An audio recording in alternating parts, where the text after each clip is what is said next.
Non, je pense qu'il faut d'abord posséder un grand terroir, mais un vrai grand terroir original, un cépage.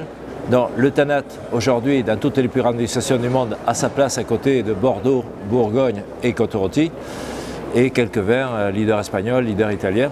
Donc, comment on existe? Eh bien, en ayant un type de vin différent. Dans une cave aujourd'hui, on ne peut pas se contenter de deux goûts. Aujourd'hui, surtout les jeunes. Et puis un petit avantage aujourd'hui avec cette icône du Sud-Ouest n'a pas le même prix que les icônes de Bordeaux et de Bourgogne. Donc, un petit avantage, on remplit les caves. Deuxièmement, il y a d'autres avantages. Le Tannat vieillit 2 à 3 fois plus longtemps que la plupart des vins. Ça, ce sont les critiques qui l'ont dit et j'ai pu en faire la démonstration.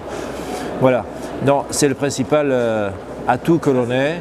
Un goût différent, vieillissement très long, des vins qui ont beaucoup de fraîcheur.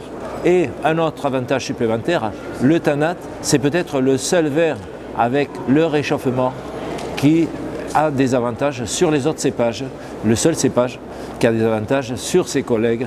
Donc, on peut se passer d'un trace. Je n'ai jamais chaptalisé, je n'ai jamais acidifié, je ne colle pas. Contrairement, c'est le vin contrairement à ce qu'on pourrait penser, le vin qui a le plus d'extrait sec de polyphénol dépose bien moins que tous les autres.